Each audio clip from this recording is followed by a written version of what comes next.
The Basic Proportionality Theorem, BPT, Thales Theorem. Hello everyone. Today, we are going to dive into one of the most important concepts in geometry, the Basic Proportionality Theorem, which you might also recognize by its more famous name, Thales Theorem. Think of this theorem as a fundamental pillar of geometry, because it provides us with a reliable rule for understanding how parts of a triangle relate to one another. Specifically, this theorem describes a very special relationship between the sides of a triangle that occurs whenever we draw a line inside the triangle that is perfectly parallel to one of its sides. This is incredibly useful in practical mathematics because it gives us a powerful tool to calculate unknown lengths of segments within a triangle, as long as we can confirm that our line is parallel to the base. Over the next few slides, we will look at the formal statement of this theorem, walk through a logical proof using triangle areas, and finally, see how we can apply this to a real-world engineering problem. Theorem statement. Theorem 6.1 states, if a line is drawn parallel to one side of a triangle to intersect the other two sides in distinct points, the other two sides are divided in the same ratio. To make this easier to work with in geometry problems, let's translate those words into mathematical notation. Imagine we have a triangle, delta ABC. Now, suppose we draw a line, DE, such that it is parallel to the side BC. We can write this as DE is parallel to BC. This line intersects the side AB at point D and the side AC at point E. When this condition is met, the theorem tells us that the ratio of the segments on one side is equal to the ratio of the segments on the other side. Specifically, a D over DB equals a E over EC. Now that we've introduced the importance of this theorem, let's look at the formal statement itself. Keep this ratio in mind, because in the next few slides, we are going to walk through the logical proof to show exactly why this relationship must be true. Step-by-step proof. Now that we have clearly stated the theorem and understood what it claims, you might be wondering, how can we actually prove that these segments are truly proportional? To bridge the gap between the statement and the proof, we are going to use a very powerful tool from our geometry toolkit, the concept of the area of triangles. By comparing the areas of different parts of our triangle, we will be able to logically derive the ratio we are looking for. Given and to prove. First, let's look at what is given. In our triangle ABC, we have a line, DE, drawn across it. The crucial piece of information here, the condition that makes this theorem work, is that DE is parallel to BC. Next, we have our goal, or we are to prove. Our objective is to mathematically demonstrate that the ratio of the segments on the left side is equal to the ratio of the segments on the right side. Specifically, we want to prove that the length of AD divided by the length of DB is equal to the length of I divided by the length of EC. Now that we have established the theorem statement in the previous slide, let's formalize our starting point for the proof. Keep this ratio in mind, because in the next slide, we are going to perform a specific construction to help us bridge the gap between this given information and our final proof. Construction. Now, before we dive into the actual derivation, we need to set the stage. In geometry, when we are presented with a theorem to prove, we often need to add a few extra lines to our diagram to reveal the relationships between the parts we are studying. We call this construction. First, let's connect the points to create some smaller triangles. We are going to join vertex B to point E, and also join vertex C to point D. This creates the triangles we will be analyzing in the next few steps. Next, we need to establish some heights or altitudes for these triangles. On the left side of our triangle, let's draw a line from point E that drops straight down to meet the side OB at a right angle. We'll call this point N, so EN is perpendicular to B. Finally, we'll do the same thing on the right side. Let's draw a line from point D that meets the side AC at a right angle, and we'll label the point where it hits the side as M, so DM is perpendicular to a C. With these extra lines in place, we now have all the components necessary to calculate the areas and begin our logical derivation. Logical derivation, analyzing the left side. Now that we have our given information and our construction ready, let's move into the heart of the lesson, the logical derivation. We are going to prove this theorem by looking at the areas of the triangles we've created. First, let's focus on step A, where we will analyze the left side of our triangle. To do this, we need to remember a fundamental formula from our earlier geometry lessons. The area of a triangle is equal to 1/2 times the base times the height. Let's apply this to our first triangle, triangle ADA, if we choose the segment AD as our base. Then the height is the perpendicular line EN that we drew during our construction. So, the area of triangle ADE is equal to 1/2 times AD times EN. Next, let's look at triangle BDE, which sits right below it. If we take the segment DB as our base, you'll notice something very important. The height is still the same line, EN therefore, the area of triangle BDE is also equal to 1/2 times DB times EN.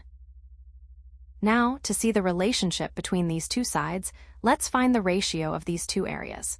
When we divide the area of triangle ADE by the area of triangle BDE, the 1/2 and the height, EN, cancel each other out completely. This leaves us with a very clean result. The ratio of the areas is simply AD divided by DB. We will refer to this as equation 1. Keep this result in mind, because in the next slide, we are going to perform a very similar analysis on the right side of the triangle. Logical derivation, analyzing the right side. Now that we have analyzed the left side of the triangle in the previous step, let's apply that same logic to the right side. This is step B of our derivation. Just as we did with the left side, we are going to look at the triangles on the right side of our construction. First, let's look at triangle ADA. If we take the segment AE as our base, the height of this triangle is the perpendicular line DM that we drew during our construction. Using the standard formula for the area of a triangle, the area of triangle ADA equals 1/2 times the base AI times the height DM. Next, let's look at triangle DEC. If we take the segment EC as our base, you'll notice that the height is still the same perpendicular line. DM, therefore, the area of triangle DEC equals 1/2 times the base EC times the height DM. Now, to keep our proof moving toward the final conclusion, let's find the ratio between these two areas. When we divide the area of triangle ADE by the area of triangle DEC, the 1/2 and the height DM cancel out from both the numerator and the denominator. This leaves us with a very clean ratio. AE divided by EC, we will refer to this as equation 2. Keep this result in mind, because in the next slide, we will bring everything together to complete the proof. Logical derivation, the parallel line property. Now, we have reached a crucial turning point in our proof, which I call step C, the parallel line property. Up until now, we have been looking at the left and right sides of our triangle separately to find two different ratios. But to finish this proof, we need a bridge to connect them. Take a close look at triangle BDE and triangle DEC. Notice that both of these triangles share the exact same base, which is the line segment DE. Furthermore, because we were given at the very beginning that line DE is parallel to line BC, both of these triangles are sandwiched perfectly between those same two parallel lines. There is a fundamental geometric property you must remember. Any two triangles that share the same base and lie between the same parallel lines must have equal areas. Because of this property, we can state with certainty that the area of triangle BDI is equal to the area of triangle DAC. We will label this as equation 3. This is the missing link. We need to show that the two ratios we calculated in the previous slides are actually equal to each other. Final conclusion. If you look back at equation 1 and equation 2 that we just derived, you'll notice something very important. The numerators in both equations are exactly the same. They both represent the area of triangle ADE. Furthermore, if we look back at equation 3 from the previous slide, we established that the areas of triangle BDA and triangle DEC are equal. This means our denominators are also identical. Because the top parts of our fractions are the same and the bottom parts are equal, we can logically set the two ratios equal to each other. This gives us the statement: the area of triangle ADE divided by the area of triangle BDA equals the area of triangle ADE divided by the area of triangle DEC. Now, let's perform the final substitution. If we replace those area ratios with the segment ratios we found in our earlier steps, we arrive at our ultimate goal: AD over DB equals I over EC. And there we have it, we have successfully reached our destination. Hence, the theorem is proved. Now, we have all the pieces of our puzzle, so let's bring them together for the final conclusion.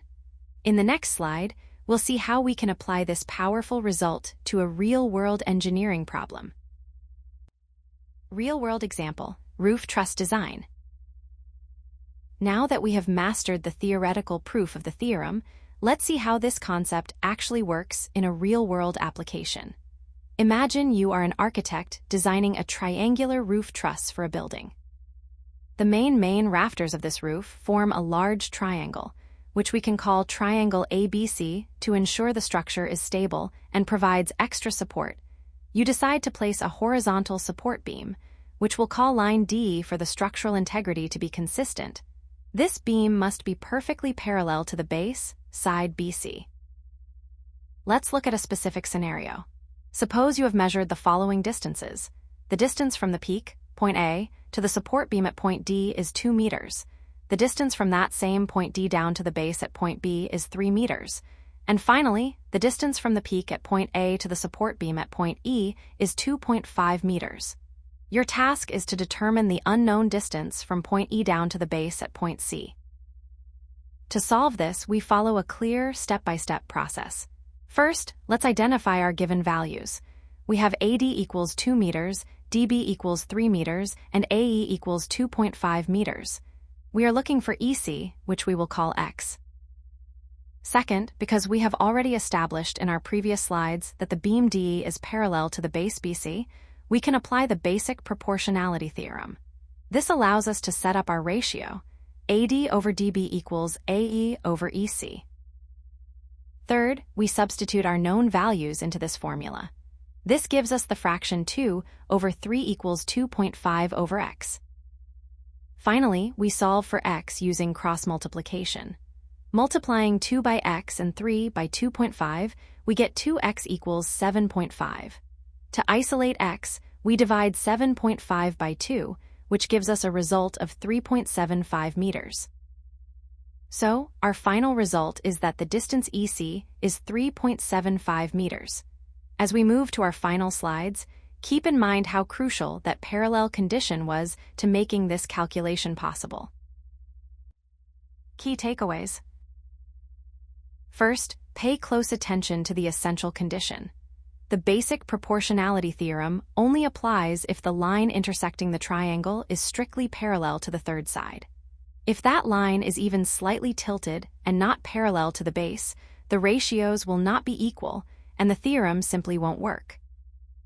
Second, remember the core concept here. The theorem isn't about finding the absolute lengths of the sides themselves. Rather, it focuses on the ratio of the segments. It tells us that the segments are divided in the same proportion.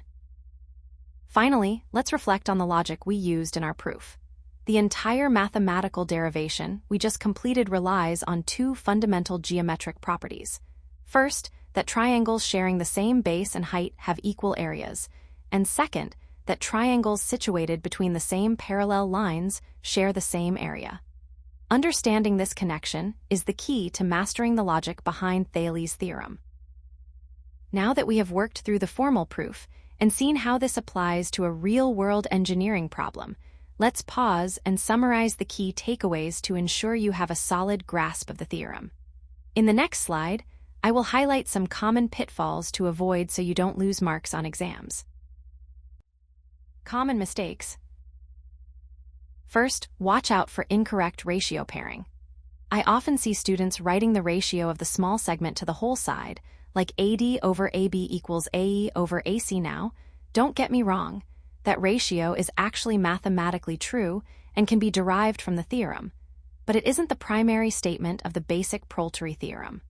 The theorem specifically focuses on how the line divides the sides into segments. So always aim to express it as AD over DB equals AE over EC, representing the ratio of the divided segments. Second, never ignore the parallel condition. This is the most critical part. You cannot apply BPT just because a line crosses a triangle. You must ensure that the line, D, is explicitly stated or proven to be parallel to the base, BC. If that parallel symbol is missing, the theorem simply does not apply, and any calculations you perform will be invalid. Finally, be careful with calculation errors in cross-multiplication. When you are solving for an unknown variable, like we did in our roof truss example, remember that the relationship is a proportion. When you cross-multiply, ensure you are multiplying AD by EC and setting it equal to AE multiplied by DB. A small slip in multiplication or a mistake in moving terms across the equals sign can lead to a completely incorrect length. Now, before we wrap up today's lesson, I want to touch upon some common pitfalls.